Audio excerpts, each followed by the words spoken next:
Bismillahirrahmanirrahim. Assalamualaikum warahmatullahi wabarakatuh. Alhamdulillahirabbil alamin. Walladzi arsala rasulahu bil huda wa dinil haqq liyudhhirahu 'ala dini kulli wa kafa billahi syahida. Wa asyhadu an la ilaha illallah wahdahu la syarikalah wa asyhadu anna Muhammadan abduhu wa rasuluh. Allahumma shalli ala Muhammad wa ala alihi wa ashabihi wa man tabi'ahum bi ihsanin ila yaumiddin. Ya ayyuhan nas ittaqu rabbakum inna zalzalata sa'ati syai'un 'adzim yauma tarawnaha tadhalu kullu murdi'atin amma arda'at wa tad'u kullu dhati hamlin hamlaha Taron nasa sukara wa mahum bisukara walakinna adzaballahi syadid wa ba'du. Fa inna asdaqal hadisi kitabullah wa khairal hadyi hadi Muhammadin sallallahu alaihi wasallam.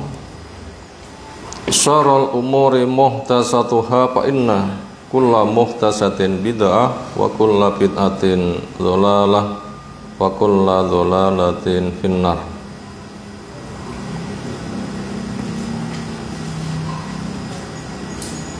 Ayyul ikhwah a'azana subhanahu wa ta'ala. Setelah kita lanjutkan kajian kita malam hari ini, mengkaji 3 ayat dari surah Yunus yang ke 59 sampai 61.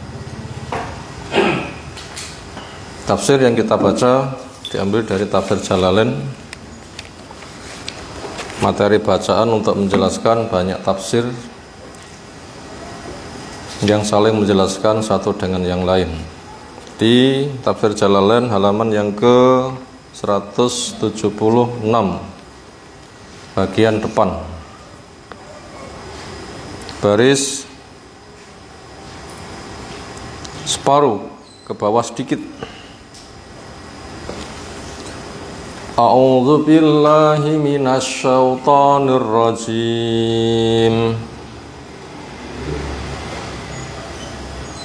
Qul ara'aytum ma anzalallahu lakum mir rizqin faja'altum minhu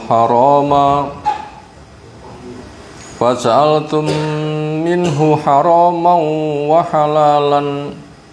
Qul Allahu adina lakum am 'alallahi taftarun. Wa ma dhannul ladzina yaftaruna 'alallahil kadhiba yaumal qiyamah. Innallaha ladzu fadlin 'alan nas walakinna aktsarahum la yashkurun. Wa ma takunu fi sya'nin wa ma tatslu minhu min qur'anin wa la ta'maluna min 'amalin illa kunna 'alaikum syuhudan ittufiduna fihi wa ma yazzubu ar-rabbika min misqali dzarratin fil ardi wala fis samai wala asghara min dzalika wala akbara illa fi kitabim mubin. Allah berfirman, Qul, bicaralah kamu. Yang diperintah Rasul SAW untuk memberitahu pada orang-orang. Katakan kepada mereka, di antaranya orang yang menolak wahyu semata mengedepankan akal. Wahyu dibaca, dipahami, bila nggak cocok dengan akal ditolak. Alasannya nggak masuk akal. Kepada mereka yang seperti itu, cara menjawabnya juga memancing akal mereka. Itu dengan pertanyaan, Aro'aitum, bagaimana tanggapan kalian? Akhbiruni, sampaikan kabarnya kepada saya. Tanggapamu bi onekno. Ma anzalallah, berkaitan apa yang Allah telah turunkan. Anzala punya makna kholaqa, apa yang Allah cipta. Memang Allah mencipta, Allah juga menurunkan. Lakum, buat kalian, min rizqin, dari rezeki. Fajaltum, maka kalian menjadikan minhu, dari rezeki itu, haraman, ada yang haram, wa halalan, ada yang halal.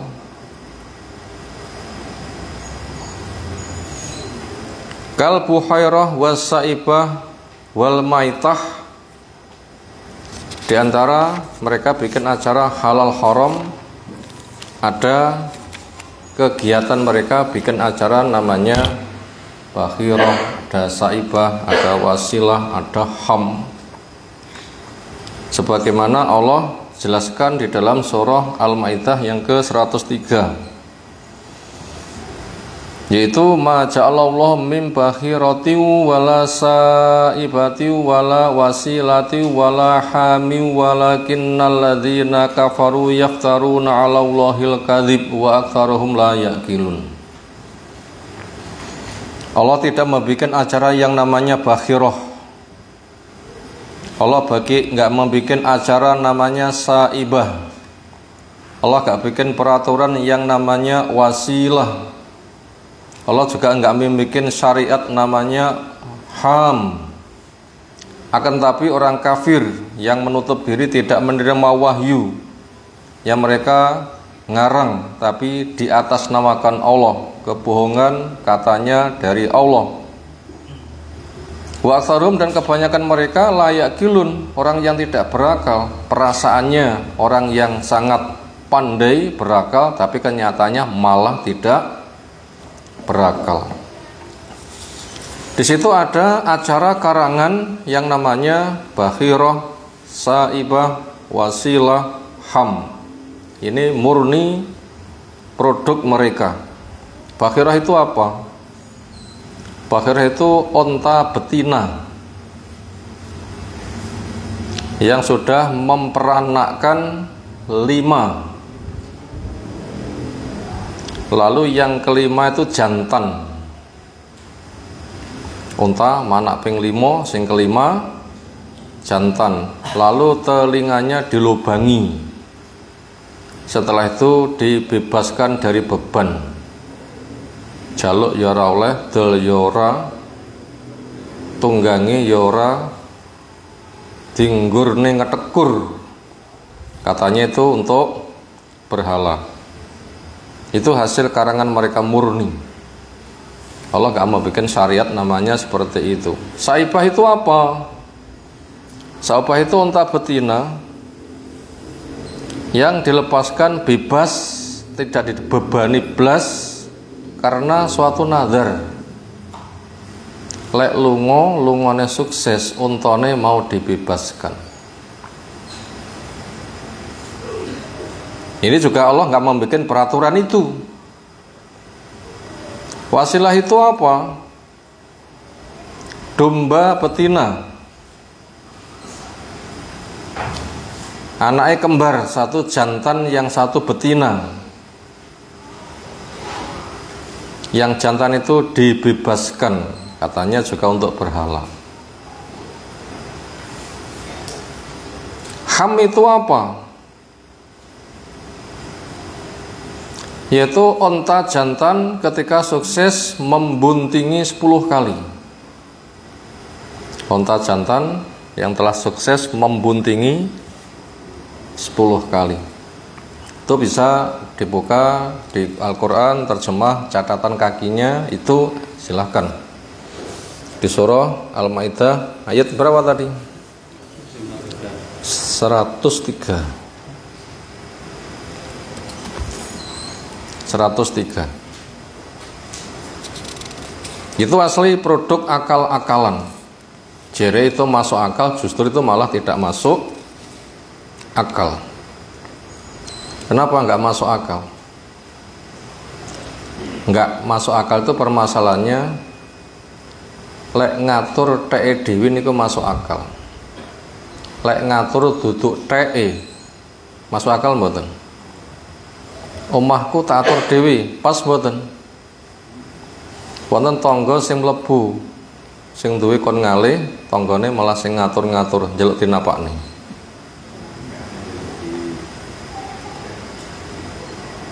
Itu justru malah gak masuk akal.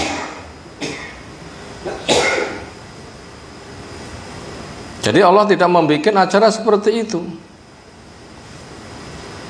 Lah kepada mereka yang melakukan seperti itu suruh menyampaikan alasan. Emangnya langit bumi itu sing gawe kamu ya. Lek oh ya terserah. Lek duduk ya aja neko-neko. Ngatur sing duduk TI gimana kamu itu?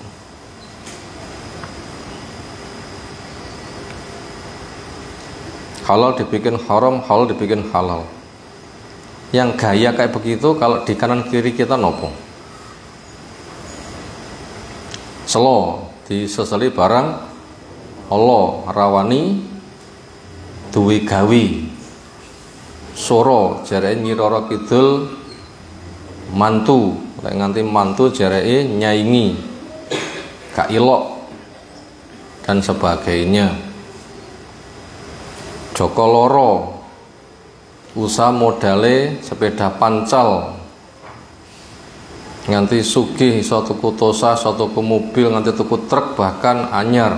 Sepeda pancal pertama tinggi jimat ditarang, ora oleh diapa-apa nih. Karena apa? Katanya punya jasa. Wonten nggih ngoten niku.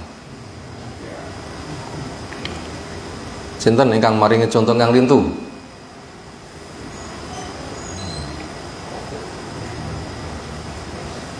Ya silahkan, yang semisal itu pokoknya hukum ngarang dewi. Kita dalan karo long dalan ra oleh rabi, lek maksane kudu kon ambruk dhisik.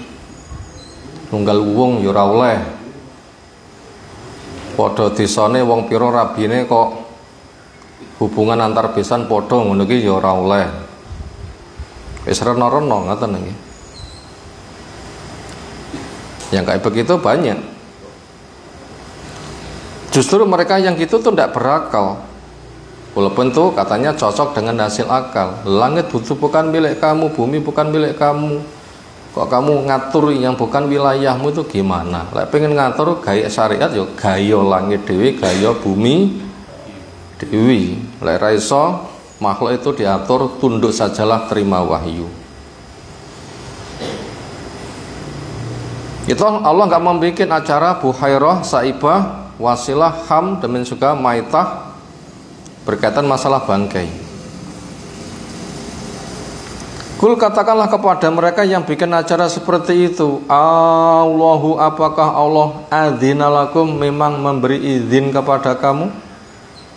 Fidzalika di dalam hal itu bitahlil membikin penghalalan dari yang haram, wa tahrim dan pengharaman dari yang halal. Allah wis memberikan izin ya sehingga awakmu bebas bikin acara. Jawabnya lah, tentunya tidak. Ambah punya mana bal, bahkan sing bener Allah di atas nama Allah taftarun kalian membikin dusta, takdzibun membikin kedustaan binisbati dzalika dengan kamu nisbatkan produk kedustaanmu ilai kepada Allah, enggak dari Allah, jareke dari Allah. Wa dan apa dzannul ladina persangkan orang-orang yang yaftaruna 'ala Allahil kadziba membikin dusta atas nama Allah. Wong sing ngono kuwi sok lek dibangkitne di hari kiamat. Terus didangu dening Allah, nyapa ngono, kira-kira jawabanmu apa? Bener apa ora bener? Lek nganti salah piye kamu bertanggung jawab, mikir to, kamu nanti akan dibangkitkan. Itu bukan hakmu, kamu kok bikin aturan. Sok lek dituntut oleh Allah pi lek menjawab. Kamu yakin akan selamat? Nah, kepada mereka yang gitu ditanya. Maknanya ayu syai'in zannuhum bi. Apa dugaan mereka dengannya? Yaumul kiamah, di hari kiamat. Ayah sabun, apakah mereka menyangka annau sesungguhnya Allah la yu'aqibum tidak menuntut kepada mereka karena kamu merasa bebas, akhirnya kamu bebas ngatur? Tentunya jawabnya tidak. Dan ternyata mereka yang menjanjikan sok nek dina kiamat aku sugih, sok nek dina kiamat aku njaga nyawang neraka. Wong-wong sing melu acaraku lek nganti anek malaikat wani nyepurne, malaikatnya mau saya usir. Jejal wong sing ngono kuwi sok wayah dina kiamat tenanan. Pas cetuk malaikat, napa kira-kira? Jangankan kok di hari kiamat, di dunia saja mereka sudah nggak bisa menghadapi malaikat. Napa contohnya? Kematian. Tiang badhe mati senajan to ditunggone dulure sing disawang sinten? Duduk keluargane sing nunggoni ning dipun sawang malaikat. Kenapa? Malaikat itu turun sejauh mata memandang. Rupane kaya amali, apik ya ceria, elek ya mengerikan. Apik ya membawa kafan surga, minyak wangi surga, elek ya membawa kafan neraka. Wis grogi menghadapi malaikat seperti itu. Dan sudah nggak bisa nolak. Timbang janji-janji sok malaikate lek wani nyemplungne awakmu yen neraka tak usire, mbok ya malaikat tapi teko kuwi usiren ngoten. Perasaan janjekne slamete wong liya, awakmu sing pe mati lho slametno. Wani mboten kira-kira? Malaikat nyapore nih, nyaput nyawamu, ngalih kono aku orang sir mati njijal ngono ngono kuwi.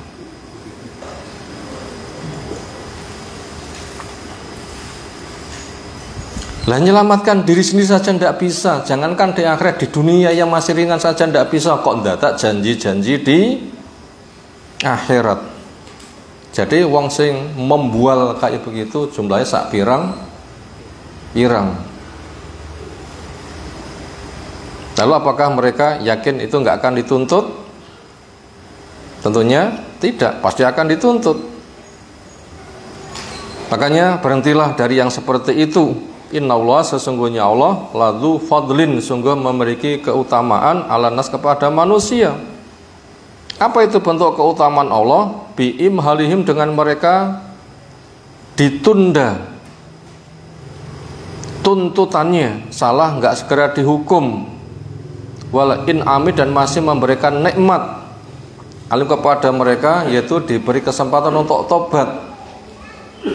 Andaikan Allah memberlakukan hukum otomatis kamu dosa langsung kena. Lek ngono kuwi gak nek manusa sing kobar urip. Begitu tandang hancur, tandang hancur. Belum dihukum itu bukannya Allah tidak menghukum, itu kata keutamaannya. Diberi kesempatan. Awana muhasabah dandanono awakmu aja ngono kuwi. Allah masih memberikan nikmat kesempatan tobat mumpung belum mati. Ndang. Kadang mereka itu malah ngentai lagi. Lek pancen aku salah nyapora dihukum. Iya, ngono. Wong dhewe kesempatan kon berbenah malah lek muni ngono kuwi. Panggih jenenge napa niku? Kebangetan apa kenemenen? Terlaluan. Walakinna, akan tetapi aktsarohum, kebanyakan manusia la yaskur, enggak syukur, ning malah lek ngentai pol. Wa ma takunu fi sya'nin, dan tidaklah kamu berada di sebuah keadaan. Jadi panggil Nabi kita dan juga untuk umat tentunya. Dan apabila kita membaca, seolah kita yang diajak bicara langsung. Kamu siapa? Ya, yang kamu yang sedang maca ayat ini. Fi sya'nin fi amrin. Wa ma tatlu minhu, dan tidaklah kamu membaca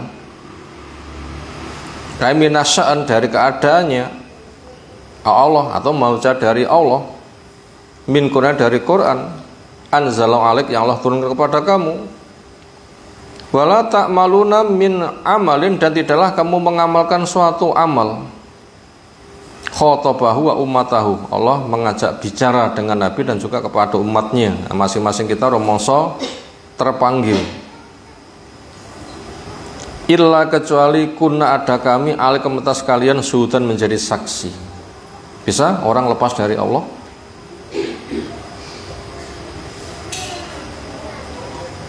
Allah mengetahui apa yang di dada manusia, melihat, mendengar. Langit bumi berada pada jarinya. Gimana Allah bisa lepas? Malaikat pun juga selalu mengiringi anggota badan yang digunakan ngamal, nanti lapor di mata akan lapor, saya digunakan memandang anu. Bagaimana orang bisa lolos? Mulut yang biasa selak kunci mati, tangannya yang ngomong, kakinya menjadi saksi. Al yauma nakhtimu ala afwahihim wa tukallimuna aydihim wa tashhadu arjuluhum bima kanu yaksibun. Jelas.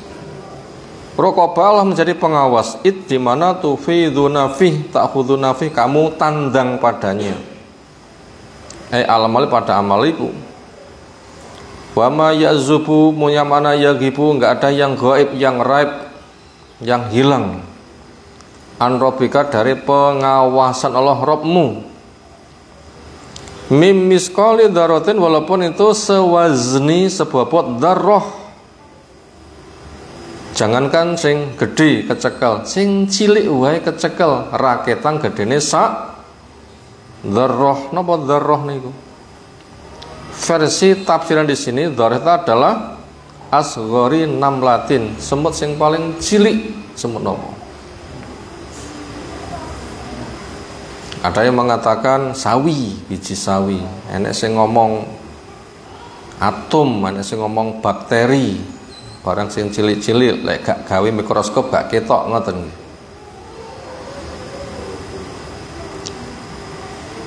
Fil ardi, yang ada di bumi, wala sama, dan juga tidak ada yang di langit, wala asghara min dzalika, bahkan gak ada yang lebih kecil lagi daripada itu.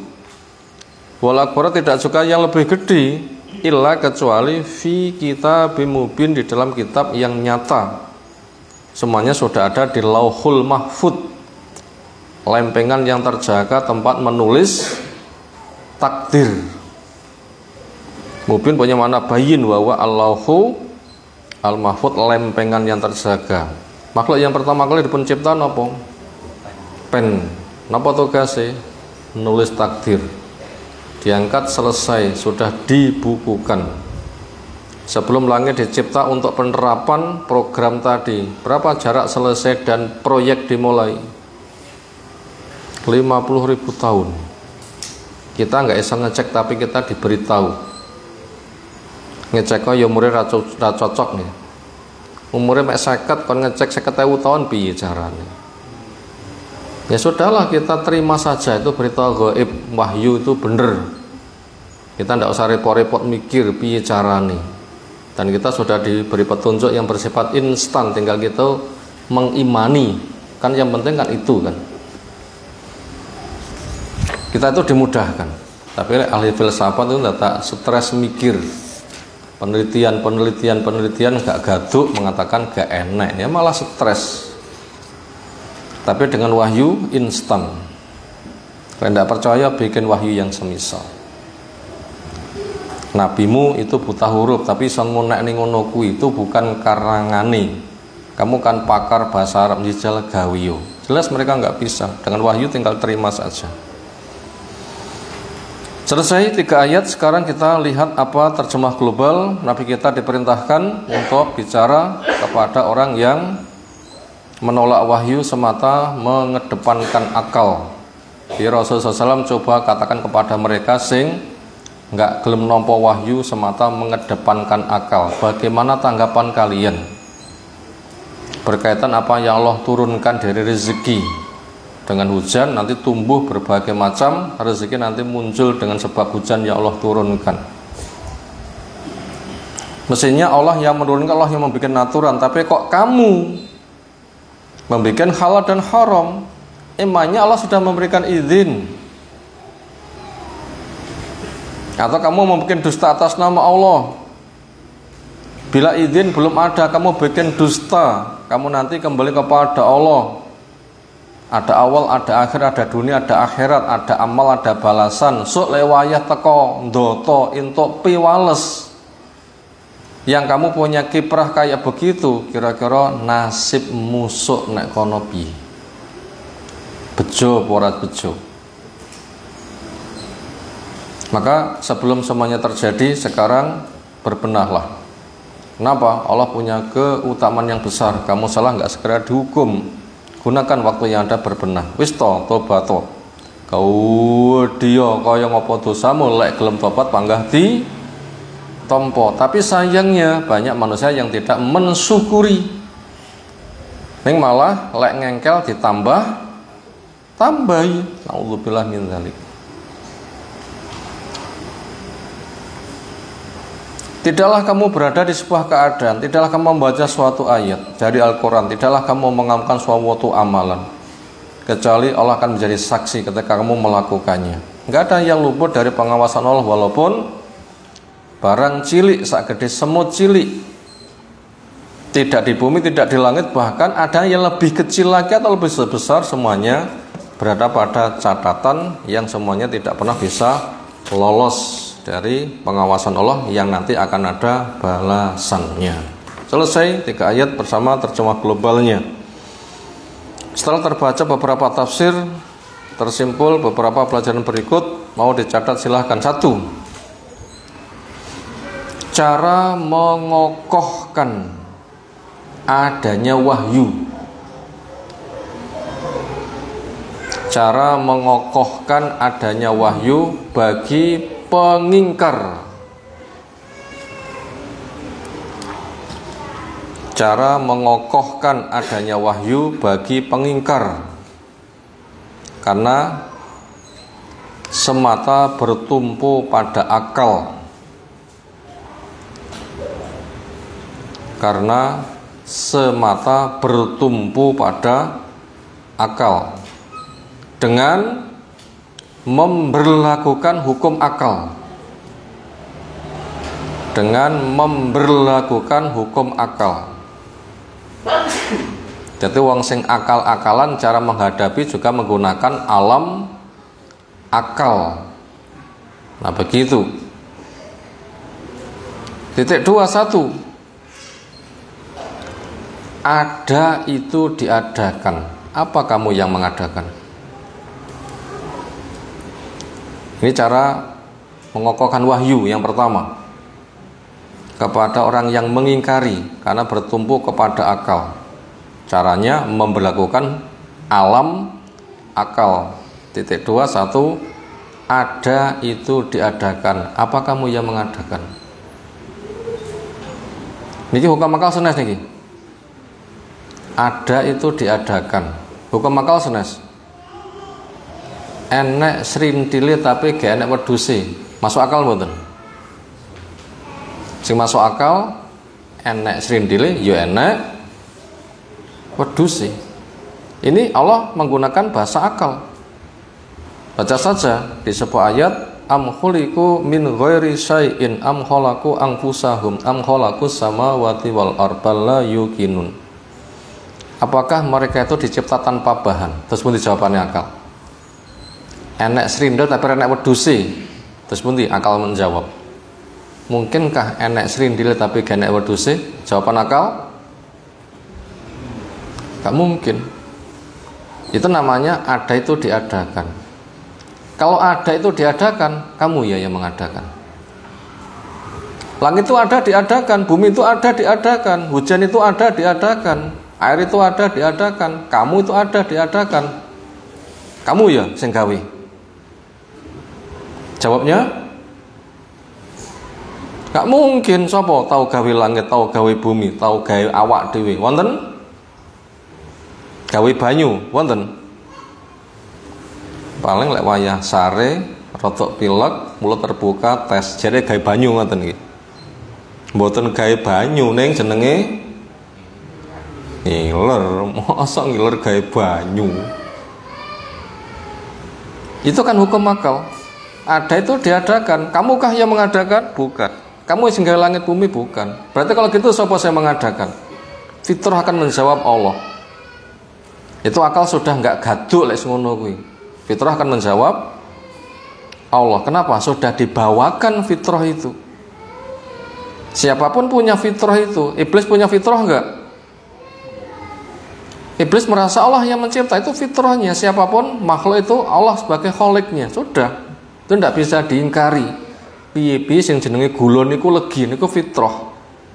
Piye-piye sing jenenge uyah niku asin niku fitrah. Piye-piye wong niku merasakan langit bumi itu yang mencipta Allah niku fitrah.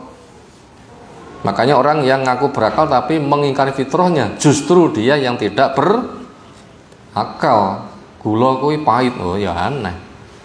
Uyah kuwi legi ya aneh. Akalmu sing gak normal. Nah begitu. Ini cara untuk menghadapi orang yang semata bertumbuh kepada akal.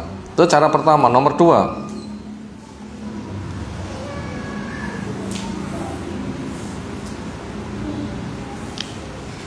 hak memakai itu milik sendiri. Kenapa kamu memakai yang bukan hakmu? Ini cara yang nomor 2. Memakai itu milik sendiri. Kenapa kamu memakai yang bukan milikmu?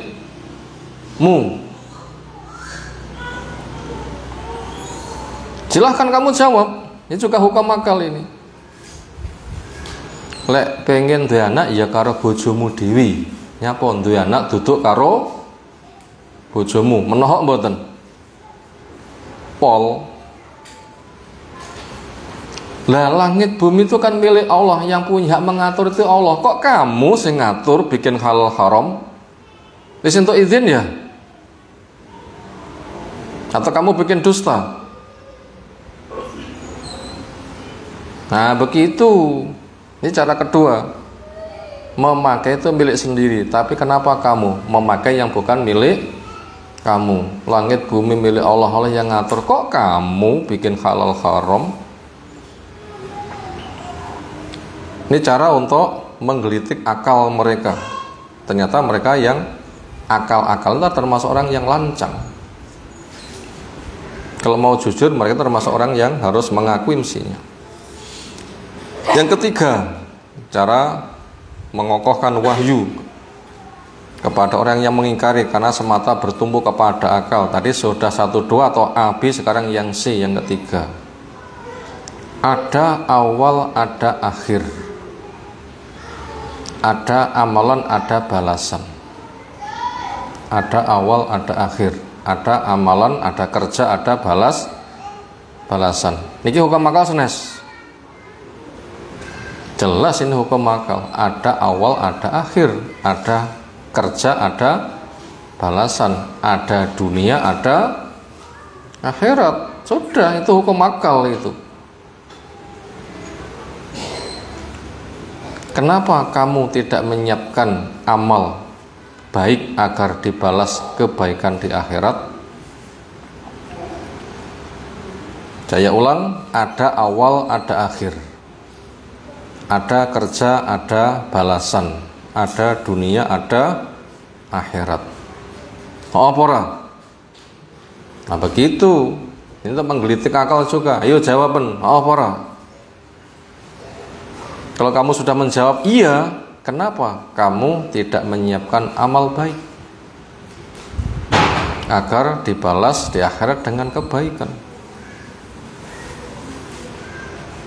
Ini cara menggelitik akal juga. Cara menggelitik akal. Makanya orang akal-akalan itu biasanya pinter membuat karya-karya. Sampai HP sing jelimet mereka tuh gak mampu. Termasuk hukum magnet. Magnet itu kutubnya podo apa benten? Kutubnya podo, gelem nemplek benten? Kutube podo bertolak belakang, lek beda lagak mak cret nemplek ngoten. Ternyata kanthi hukum magnet berapa yang bisa diproduk? Itu kan hukum berjodoh, keduanya bertolak belakang. Ada awal, ada akhir, ada laki-laki, ada perempuan, ada kerja, ada balasan, ada dunia, ada akhir. Itu kan sama kan hukumnya itu. Allah menyebutkan subhanalladzi khalaqal azwaja kullaha, maha suci Allah menciptakan makhluk berjodoh. Laki masalah itu dengan berbeda jodoh. Magnet beda kutube bisa bermanfaat. Ini juga hukum akal itu. Itu ketika kita luaskan luas. Yaitu ada awal, ada akhir, ada kerja, ada balasan, ada dunia, ada akhirat. Kenyataannya di dunia banyak orang berjaya belum dibalas. Nah begitu, memang Allah telah siapkan akhir itu sebagai tempat pembalasan. Akal mau tidak mau harus mengakui. Sebagaimana mau mengakui gula kuwi manis, nggak bisa menolak. Kalau memang sudah mengakui, kenapa kamu tidak menyiapkan amal baik sehingga dibalas di akhirat dengan kebaikan? Itu tadi ABC, bagian pertama. Cara mengokohkan adanya wahyu bagi pengingkar yang semata mereka bertumpu kepada akal. Makanya akal dilawan dengan akal. Maka bila kita mempelajari Al-Quran yang rasional kayak begitu, jumlahnya banyak sekali, luas kalau begitu. Itu tadi pelajaran nomor 1. Sekarang nomor 2, peringatan. Kesalahan tidak segera dihukum. Kesalahan tidak segera dihukum itu karena memberi kesempatan berbenah.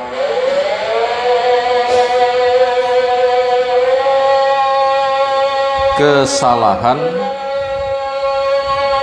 tidak segera dihukum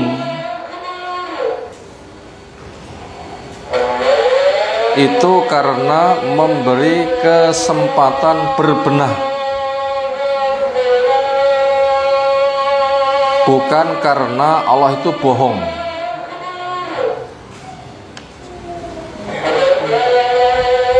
Kita ulang, kesalahan tidak segera dihukum itu karena memberi kesempatan berbenah, bukan karena hukum Allah itu bohong. Tapi sayang banyak orang tidak memanfaatkan, justru malah menantang. Dan ini sudah sering kita sampaikan. Salah nggak segera dihukum, kesempatan untuk berbenah mestinya disyukuri untuk segera berbenah, ternyata tidak disyukuri, ning malah nantang. Napa contoh bahasa tantangan mereka? Laula yu'adzibuna Allah bimanakul. Kenapa Allah tidak menghukum terhadap yang saya katakan? Lek pancen aku salah, nyapa ora kena hukuman? Ora kaya listrik, lek pancen listrik tak cekel nyapa aku kok gak kesetrum, ngoten nggih. Makanya hukum Allah nggak iso dipadani karo listrik. Pomo hukum Allah itu dipun padani listrik, wong sing salah langsung tek, nggih mboten? Salah kesetrum, salah kesetrum, salah kesetrum, obah salah kesetrum. Sinten sing kober aman? Makanya Allah tidak memberlakukan hukumnya itu dengan kias listrik. Makanya hukum itu pakai wahyu, bukan pakai akal. Nah, sementara mereka itu mensikapi dengan apa? Akal. Lek pancen kabel kuwi enek listrike nyapa tak cekel ra kesetrum. Berarti awakmu ngomong enek setrume berarti ngapusi. Seolah itu dipadane seperti itu. Makanya kita ulang kembali, apabila pemberlakuan sanksi hukum Allah itu sebagaimana alamnya listrik, gak enek wong sing kober aman. Hukum akal ada di alamnya, syariat ada alamnya. Orang salah nggak segera dihukum. Itu bukan hukum itu ngapusi, tetapi rahmat Allah yang sangat luas. Barangkali dia diberi kesempatan mau berbenah wisto dosa keluar. Itu tadi pelajaran nomor 2, peringatan. Kesalahan tidak segera dihukum itu semata karena Allah memberi kesempatan mereka untuk berbenah, bukan karena hukum Allah itu bohong. Tapi sayang mereka tuh begitu. Kalau memang saya salah, kenapa saya nggak dihukum? Itu sangat jelas sekali. Cara mensikapi hukum itu semata dengan akal-akalannya, maka nggak bakal ketemu yang seperti itu. Makanya Allah menghendaki, Allah menjawab dengan bahasa andai. Allah memberlakukan langsung, gak enak wong sing kober selamat. Nomor 3, Allah lebih dekat pada kalian. Allah lebih dekat pada kalian daripada kedekatan kalian pada akalmu. Allah lebih dekat kepada kamu daripada kedekatanmu dengan akalmu. Saya ulang yang ketiga, Allah lebih dekat kepada kamu daripada kedekatanmu kepada akalmu. Tiang sing semata bertumbuh datang akal, opah-opah akal-akalan mboten. Ternyata Allah lebih dekat kepada hambanya daripada seseorang lebih dekat kepada akalnya. Napa kok ngoten? Sing gawe awakmu sapa, sing gawe akalmu sapa? Gitu kan? Cedek endi? Kamu lebih dekat kepada akalmu kan dicipta. Allah kan yang mencipta. Ayo cedek endi? Nah begitu. Kalau kamu memahami dengan kaidah ini, kudune kamu itu harus meromongso. Allah yang mencipta saya, berarti Allah lebih dekat kepada saya daripada saya dekat dengan kepemilikan saya. Makanya malaikat ketika datang mencabut lebih dekat daripada wong sing badhe mati ditunggone keluargani. Jelas Allah menjelaskan, wa nahnu aqrabu minkum walakin la tubsirun. Saya lebih dekat kepada kamu sing apa yang mati daripada keluargamu dekat kepada kamu. Cuma kamu nggak bisa melihat kepada kami. Upama tiang sing nunggone wong mati niku saged nyawang, tekone malaikat, kira-kira sing nunggone kabur kabeh nggih. Anak makhluk aneh teko rene jare demit malah melayu. Ngoten nggih kira-kira nggih. Enggak tahu. Nah begitu. Jadi ini membimbing kepada kita itu ihsan. Kepada orang yang akal-akalan sementara seakan itu tidak bisa dipisah dari akal. Allah yang mencipta kamu lebih dekat kepada kamu. Kenapa kamu nggak lebih memperhatikan kepada yang lebih dekat? Ini kan membimbing kepada kita untuk ihsan. Allah yang mencipta saya, Allah yang mencipta akal saya, Allah tahu isi hati saya. Saya kadang hilang akal, Allah tidak akan pernah hilang dari saya. Sakit? Allah lepas dari hambanya? Tidak, Allah itu selalu menjaga. Mana dalilnya Allah itu selalu menjaga? Nggak pernah blas. Mana dalilnya? Ayat kursi, wala ya'uduhu hifdzuhuma. Allah tidak pernah lelah menjaga. Loh, menjaga kan? Menjaga. Hafid, nah hafid itu kan menjaga. Itu yang dikatakan hafid Al-Quran niku kalih hafalannya kelingan apa mboten kelingan? Lek ra kelingan jenenge duduk hafid nggih mboten. Tapi wong lali. Itu maknanya seperti itu. Allah itu lebih dekat kepada hambanya daripada seseorang kepada akalnya. Kudune itu ada jiwa ihsan. Lek rumangsa diawasi oleh Allah itu harapannya ngati-ngati. Kenapa? Dia akan dituntut pertanggungjawabannya di depan Allah Subhanahu wa taala. Itu membimbing sifat ihsan, rumangsa diawasi sehingga ngati-ngati. Bahkan ihsan sing paling bagus, wong butuh kepada Allah, akhirnya mengejar kepada Allah, selalu mengingatnya, mempelajari syariatnya, mentaati ketetapannya, mengharapkan ketemu dengannya, terngiang ingin masuk surga memandang Allah Ta'ala. Itu ihsan yang paling bagus. Demikian yang kita kaji malam hari ini, 3 ayat dengan 3 pelajaran yang sudah terangkum Semoga bila benar kita diberikan ilmu bermanfaat, bila salah Allah membimbing kita semuanya. Ada tanggapan silahkan. Iya. Berkenaan dengan ketauhidan. Terus. Ini pertanyaan saya. Kalau kita kembalikan hukum itu nanti ke ranah fikih. Ke ranah fikih. Ya, itu bagaimana? Sehingga fikih itu sendiri kan bisa menjawab antara halal dan haram. Maka ini pemikiran akal itu sudah nanti bisa melakukan. Itu yang pertama. Terus yang kedua, bicara tentang ketauhidan. ya, tadi kan sudah haknya Allah secara prinsip kan seperti itu. Ya, dari hak semua halal itu adalah haknya Allah. Oh, ketauhidan halal haram milik Allah. Terus. Sekarang dikembangkan seperti para alim, para ulama, sehingga banyak berkenaan dengan beramal terus akan disaksikan oleh para pemimpin-pemimpinnya itu dalam memantapkan untuk beramal dia. Ya, istilahnya Pak Kiai Windu ini mengkos jalur ini adalah supaya kamu seperti ini, supaya mantap. Usulnya kalau gue ambil lah, gue takmir, gue tekuat, supaya mantap. Sehingga mereka dengan alasan lagi kok tak didik seperti ini tidak akan melayani Allah dan menjadi saksi nanti kita beramal di akhirat. Ya, ini sekarang saya tersirat seperti ini. Tidak seperti apa ayat yang ke-61 tadi. Tidak secara menyeluruh, tidak secara menyeluruh pengertiannya.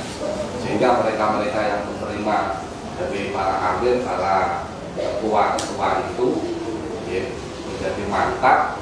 Sehingga mereka itu para guruku ini gak akan disaksikan ini, nah, saya tak marah. Nah, itu maka guru yang lain kita akan disampaikan. Nah, sampai sejauh itulah jika kita banyak mengklaim-klaim ya, jadi para gurunya ini itu nanti akan menjadi tidak diterima amalnya, tidak akan disaksikan oleh amal-amal. Jadi sampaikan untuk tapi ada dua pertanyaan. Yang pertama, halal haram itu ketetapan menetapkannya itu milik Allah. Itu termasuk akidah. Lalu ada pemahaman halal haram itu kan ranahnya fikih. Ada halal, ada haram, perintah, larangan, ada mubah, ada sunnah, ada makruh dan sebagainya. Gimana memadukan hal seperti itu? Itu ranahnya ranah kita atau ranahnya fikih? Cerita halal haram ya ranah akidah ya ranah fikih. Itu kan berbeda ranahnya. Kok podo gimana? Di dalam sisi akidahnya yang punya hak menetapkan halal haram itu Allah, ini akidah. Adapun fikih memahami dalil. Mana yang menunjukkan halal, enek dalil, menunjukkan haram, memahami dalil. Jadi fikih itu memahami dalil. Apa yang Allah halalkan, baca dalil. Yang menetapkan dalil itu adalah Allah. Ahli fikih itu mendalami isi dalil. Nah begitu, itu gambarannya ke sana. Yang dimaksud begitu atau belum kira-kira? Ini kalau kita itu orang yang berpadu hanya halal, Allah mengharamkan ini, menghalalkan ini, hukumnya ya itu aja kepada Allah. Terus? Maksudnya gitu ya. Nah sekarang perkembangan dunia sekarang seperti contoh sekarang rokok itu kan nggak ada yang menyatakan haram, tapi justru dari fikih juga ada yang mengharamkan. Nah inilah sejauh mana kita untuk menunjukkan halal haramnya Allah memang itu benar halal hayyun ya, apapun hayyun kan termasuk itu.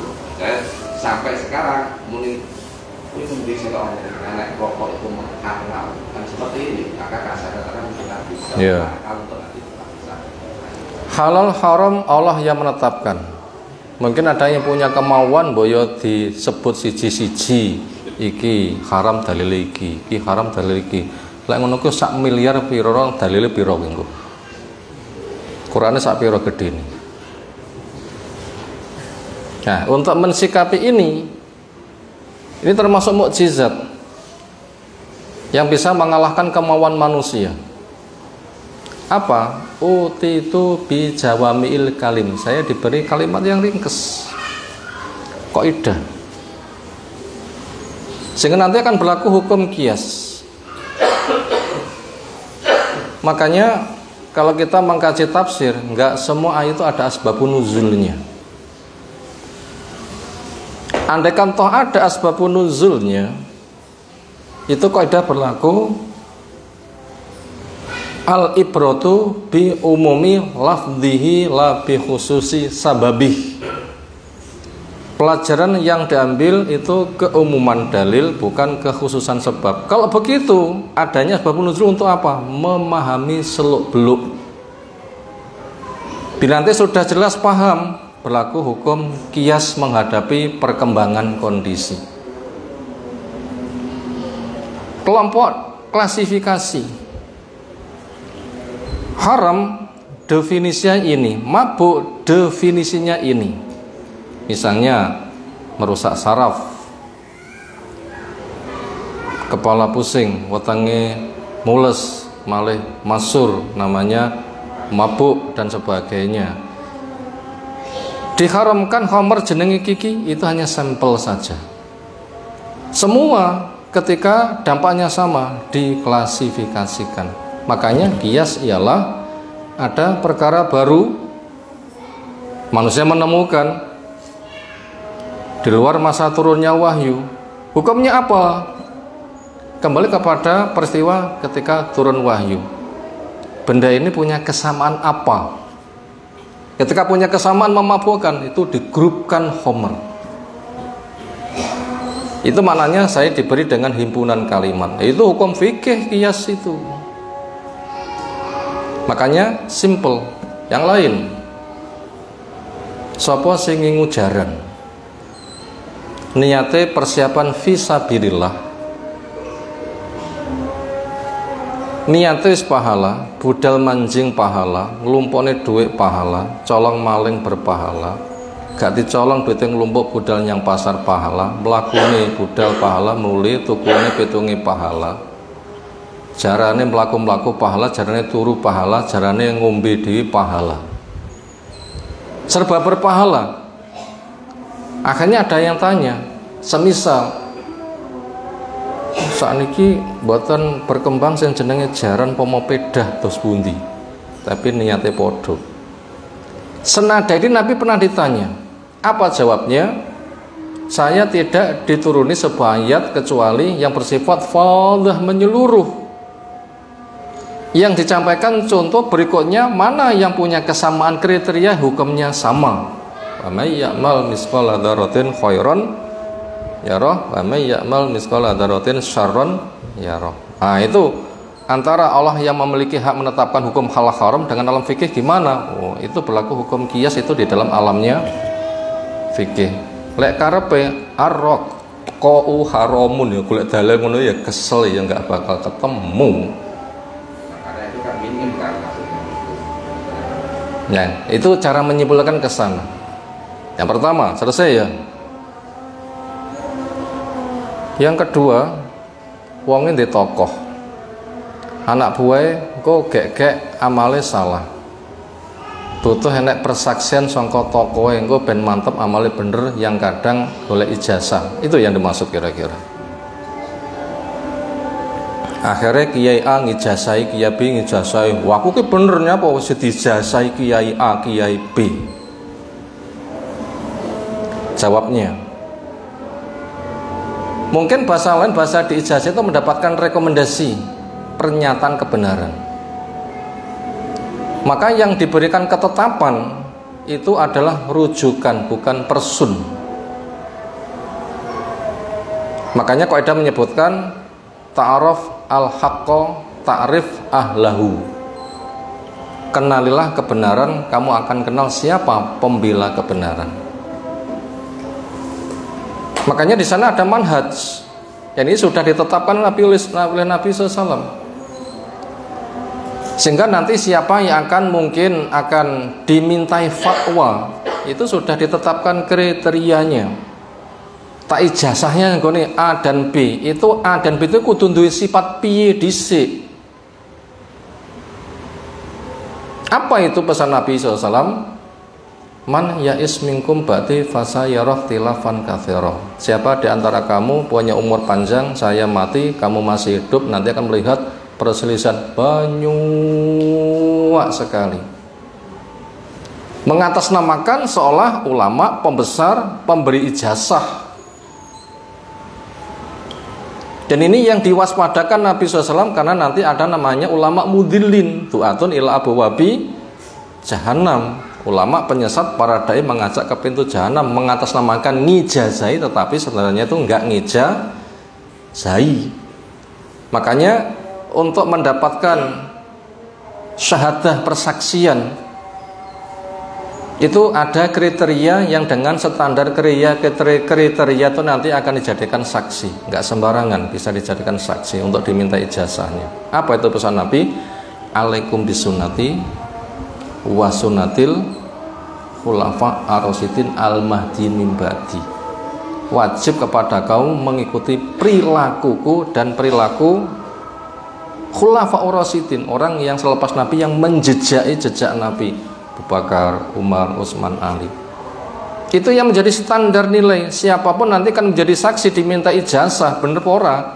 Makanya orang itu kembalikan dulu kepada standar yang pertama. Lha ora ngono kabeh wong ngijazahi, pokok muni aku kiai beres.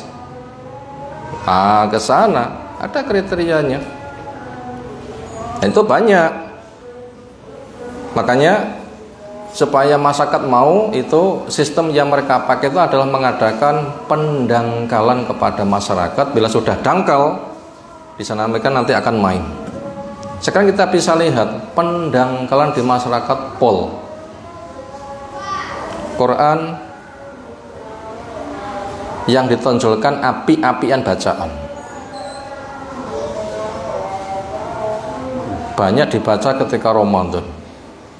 Semangat membaca sedina tamat kirme wong mati. Pengajiannya sing penting lucu-lucu, sing penting garger, bisa jadi hiburan. Mana ilmunya? Diajak ngaji kayak begini gak antuk ilmunya, apa? Gak nyantol semangatnya. Ini kan pendangkalan. Lah sudah dangkal kayak begitu, itu nanti diadakan penyesatan gak terasa. Yang dipromosikan di masjid-masjid misalnya, selepas adzan sebelum qomat, Nabi disanjung-sanjung, mengatasnamakan cinta Rasul, dalilnya bener, tetapi dienggokni, yaitu nyanjung kebablasan. Anta komarun, anta samsun, anta nurun fauqa nurin. Engkau mata engkau bulan, engkau matahari, engkau cahaya di atas cahaya. Masyarakat gak paham manut. Sedih gede enggak itu? Kelasnya Nabi ngungkuli Allah, nurun fauqa nurin, cahaya di atas cahaya. Ini tren di masyarakat. Apakah semata ngonoki pengijazah nih kok ngene bahaya terus bis bener? Enggak ada jaminan. Makanya Mbah Yai yang diminta ijazahnya persaksian bener apa ora, itu harus dilihat dulu. Bisakah? Sudahkah? Terbuktikah dia kembali kepada pesan Nabi alaikum bisunnati wa sunnatil khulafa ar-rasyidin. Maka dikatakan selepasku nanti ada kelompok yang nyimpang jumlah 70 punjul. Abad ke-300 sekitar 2800 penyimpangan. Sekarang 1500 tambah 1200 ping piro kira-kira penyimpangan. Gak karuan. Wallahu alam, demikian yang kita sampaikan. Subhanakallahumma bihamdika asyhadu an la ilaha illa anta astaghfiruka wa atubu ilaik. Assalamualaikum warahmatullahi wabarakatuh.